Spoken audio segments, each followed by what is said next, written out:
Hello everyone. तो आज मैं हॉल्टर नेक ब्लाउज़ की कटिंग एंड स्टिचिंग सिखा रही हूँ बहुत ही इजी तरीके से। उसके लिए मैंने 1 मीटर का फैब्रिक लिया है और अस्तर भी 1 मीटर लिया है। तो चलिए इसका कटिंग देख लेते हैं। उसके लिए मैंने पहले अस्तर को ओपन करके इस तरह रखा है और फिर नीचे से एक स्ट्रेट लाइन ड्रॉ करना है जिससे लाइन एकदम सीधा हो जाएगी। फिर लेंथ के लिए पहले निशान लगाना है। जितना भी लेंथ आप रेडी रखना चाहते हैं उससे 1 इंच एक्स्ट्रा, मतलब 1 इंच प्लस करके आपको निशान लगाना है। फिर पहले बैक पार्ट की कटिंग करूँगी, देन फ्रंट पार्ट की।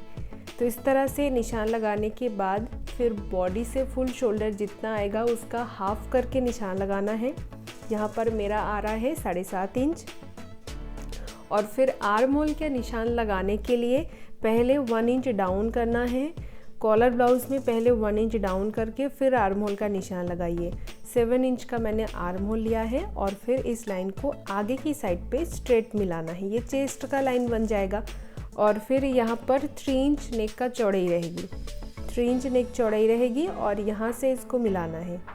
तो इसके बाद चेस्ट का मार्क करेंगे।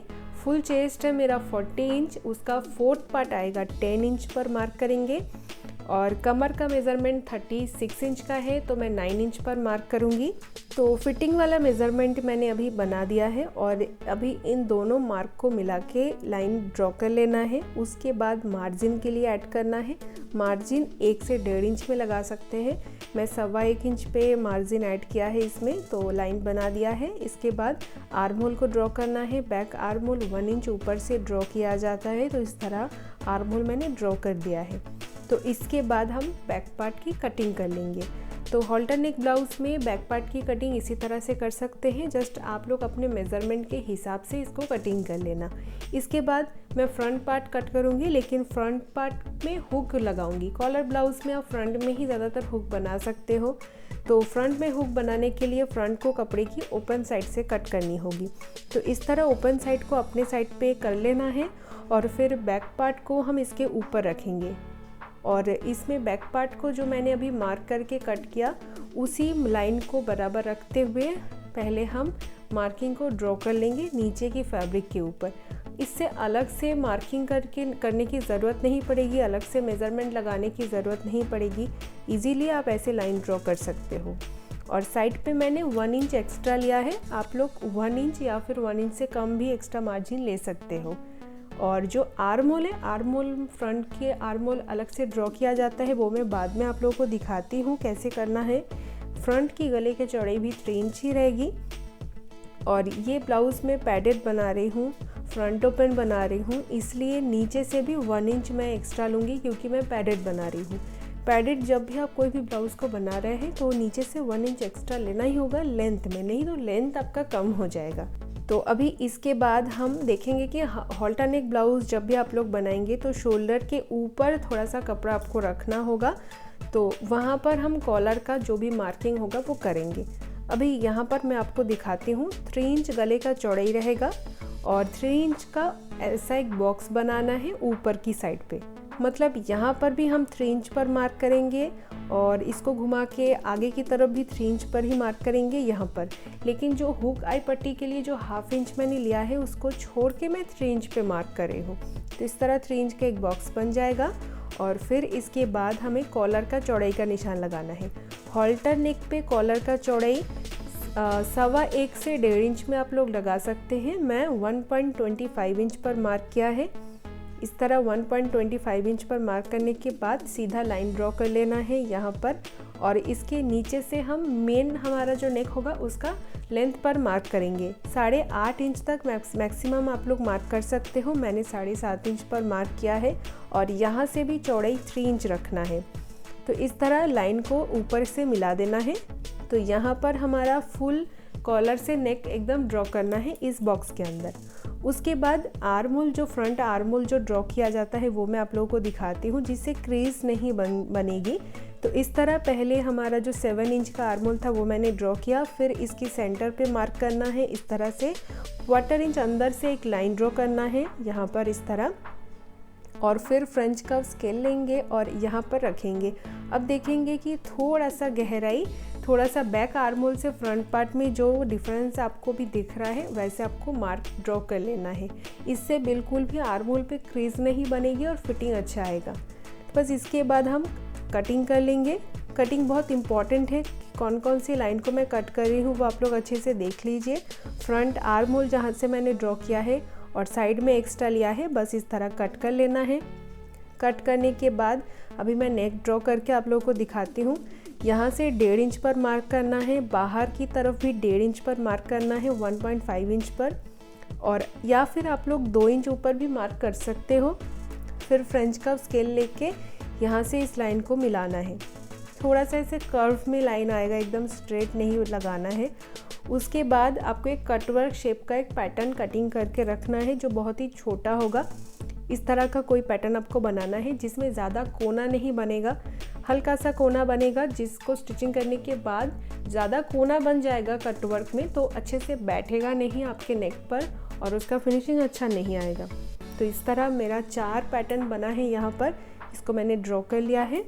फिर देखिए जो हमारा साइड का लाइन है वो मैंने गलती से जहाँ से ड्रॉ किया था वहाँ से नहीं करना है। इसको हमें जो कॉलर का चौड़ाई मैंने मार्क किया था कॉलर के नीचे से ये लाइन को ड्रॉ करना है इस तरह से।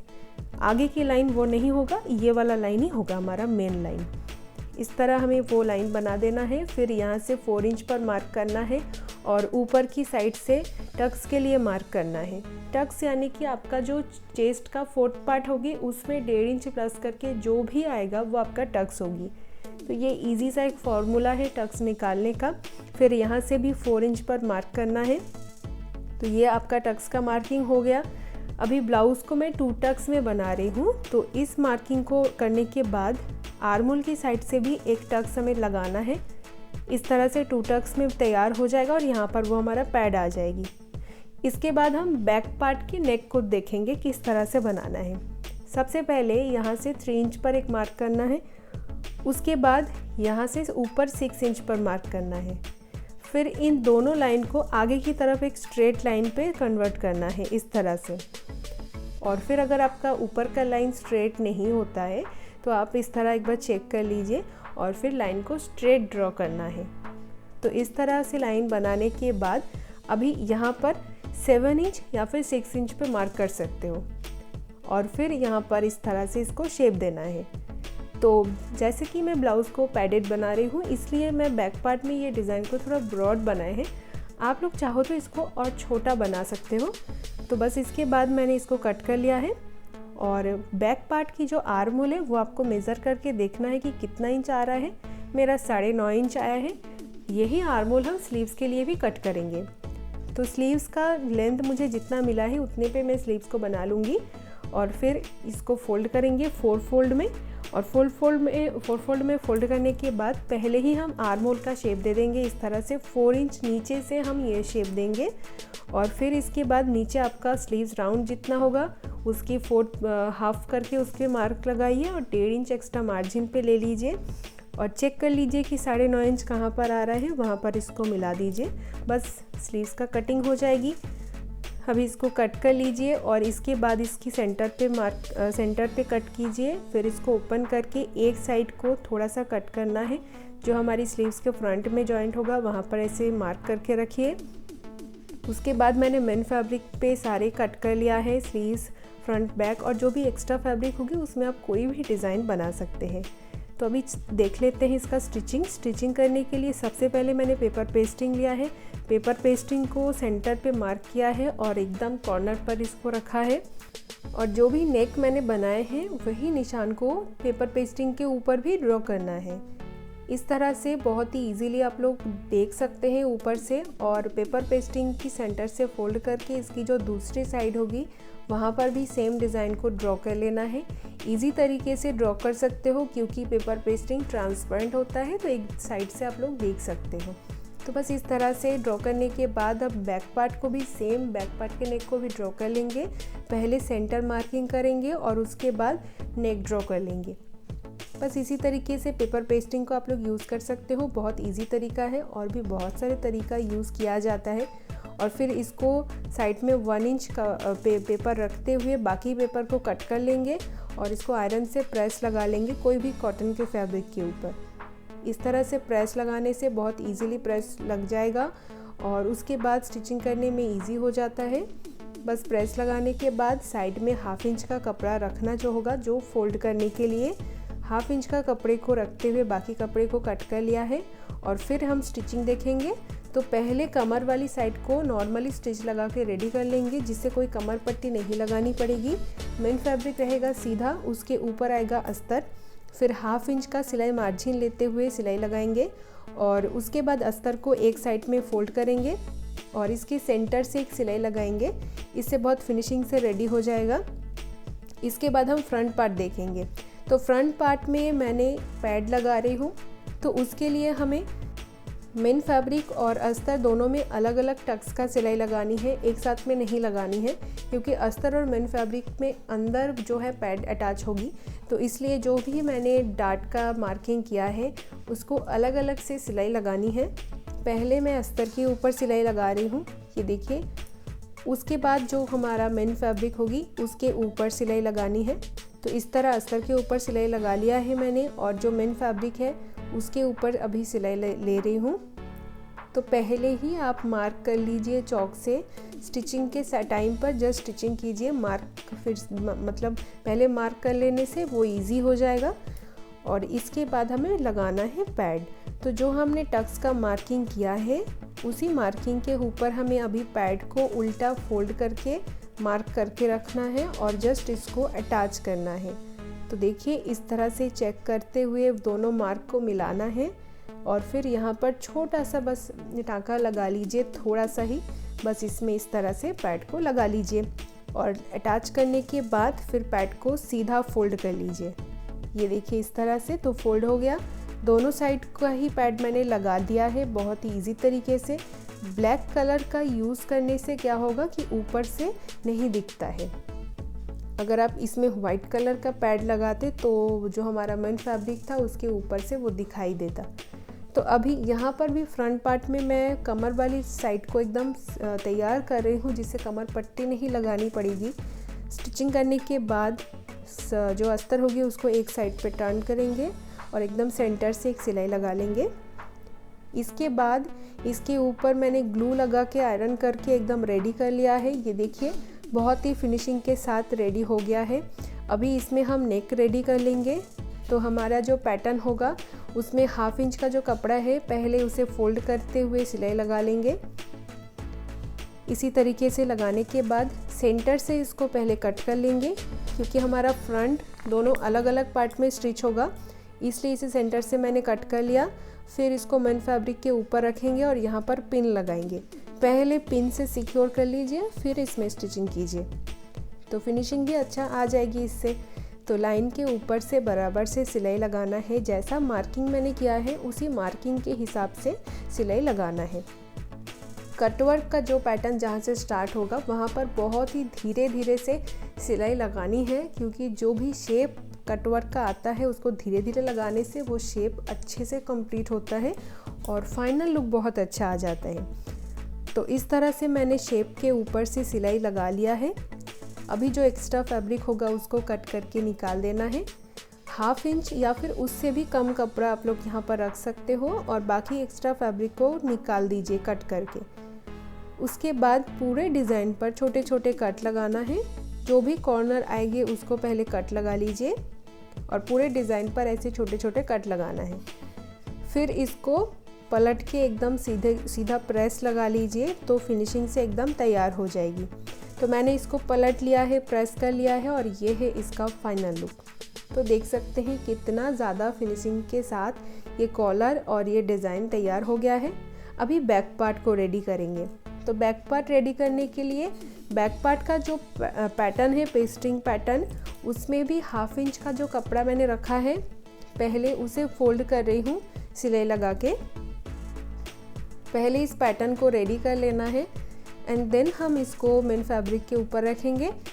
नीचे से 3 इंच ऊपर हमें रखना है। 3 इंच ऊपर हमें इस पैटर्न को रखना है और फिर सिलाई लगाना है। तो सिलाई लगाने से पहले पिन से सिक्योर कर लेना है। दोनों साइड पे पिन लगा रही हूँ। फिर पहले सेंटर से सिलाई लगाना है। सेंटर की जो लाइन है उस लाइन पे पहले सिलाई लगाना है। फिर इसके मेन जो मार्किंग है उसके ऊपर से सिलाई लगाना है। तो इस तरह से आपका डिज़ाइन एकदम परफेक्टली रेडी होगा और इसी तरीके से आपको कोई भी डिज़ाइन बनाना है। तो बस इसके बाद किसी भी कॉर्नर से हमें कट करना है और फिर अंदर से जो भी कपड़ा एक्स्ट्रा होगा उसको कट करके निकाल देना है। 1/2 इंच का कपड़ा आपको रखना है और इसे कट करके निकाल देना है। इसके बाद पूरे डिज़ाइन के ऊपर हमें छोटे छोटे कट लगाना है। इस तरह से कॉर्नर को पहले कट कर लेना है और फिर ऊपर की साइड पे जो एकदम राउंड शेप है उस पे हमें इस तरह से छोटे छोटे से कट लगाना है। कट लगाने के बाद ये जो पेस्टिंग पैटर्न है इसको एक साइड पे टर्न करेंगे। देखिए कुछ इस तरीके से टर्न करना है और फिर सेंटर से हमें सिलाई लगाना है। ये सिलाई लगाने से जब पेस्टिंग पैटर्न को हम अंदर की तरफ फोल्ड करेंगे तो इसमें फिनिशिंग और अच्छे से आ जाएगी। कॉर्नर भी जो भी आएंगे वो भी बहुत इजीली फोल्ड हो जाएगा। तो इसके बाद पेस्टिंग पैटर्न को अंदर फोल्ड कर देंगे और इसके ऊपर एक बार आयरन कर लेंगे। उसके बाद इसका फाइनल लुक देखिए कुछ इस तरह आ जाएगा। इसके बाद हम शोल्डर जॉइन करेंगे।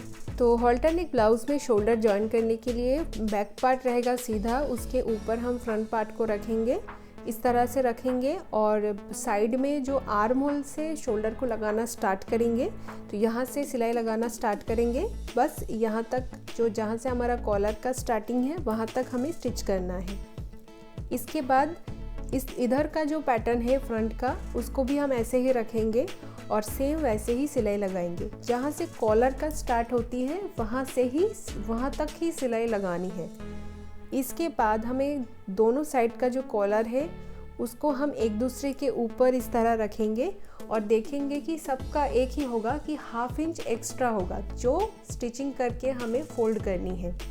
तो जब आपका 1/2 इंच एक्स्ट्रा होगा उसको स्टिचिंग करने के लिए आपको पहले इसका जो कॉर्नर होगा उसको पहले आप कट कर लीजिए और दोनों पैटर्न को इस तरह ओपन कर लीजिए। पेस्टिंग वाला जो पैटर्न होगी उनको भी ओपन कर लीजिए और मेन फैब्रिक ऐसे आपको खुलकर स्टिचिंग कर लगानी है। तो देखिए कुछ इस तरीके से एकदम मिला के लाइन बाय लाइन आपको मिला के एकदम 1/2 इंच का सिलाई लगानी है। अगर थोड़ा सा भी आपको एक्स्ट्रा हो रहा है तो आप थोड़ा सा ज़्यादा सिलाई लगाइए। बस यहाँ पर कॉलर इस लाइन पर एकदम एडजस्ट करनी है, उसके बाद इसमें सिलाई लगानी है। तो यहाँ पर अगर आपको कपड़ा एक्स्ट्रा होगा तो आप उसको कट कर लीजिए। जहाँ जो भी कॉर्नर पर कट करनी है वो भी कट कर सकते हो। फिर यहाँ पर लाइन के ऊपर से सिलाई लगाना है और एकदम कॉलर अच्छे से आपका बैठ जाएगा। तो इसी तरीके से तैयार करने के बाद कॉलर को फोल्ड करके हाथ से तुरपाई करनी है, इसके ऊपर अच्छे से आयरन करनी है तो फिनिशिंग और ज़्यादा अच्छे से आ जाएगी। अभी मैं कॉलर को फोल्ड करके आप लोगों को दिखाती हूँ शेप कितना अच्छा आया है। और कॉलर की जो जहाँ पर वो अस्तर और पेपर पेस्टिंग जो दिख रहा है ना वहाँ पर हमें हाथ से थोड़ा सा तुरपाई कर लेना है तो बिल्कुल भी दिखाई नहीं देगी और फिनिशिंग बहुत अच्छे से आ जाएगी ये वाला जगह पर। और ये है इसका फाइनल लुक। तो देख सकते हैं हॉल्टर नेक ब्लाउज़ के ऊपर ये वाला नेक लाइन आप लोगों को कैसा लगा ज़रूर मुझे कमेंट करके बताइए। बहुत सारे डिज़ाइन आपने देखा होगा लेकिन ये जो नेक डिज़ाइन मैंने आज बनाए हैं तो आप लोगों को कैसा लगा मुझे कमेंट करके ज़रूर बताइए। चैनल पर अगर आप लोग मेरे नए हो तो चैनल को भी सब्सक्राइब कर लीजिए। इंस्टाग्राम पे भी मुझे फॉलो कर लीजिए, लिंक आप लोगों को डिस्क्रिप्शन बॉक्स पे मिल जाएगा। तो आई होप आज का ये वीडियो आप लोगों के लिए बहुत ही हेल्पफुल होगा। तो चलिए आप सभी से मिलते हैं नेक्स्ट वीडियो में।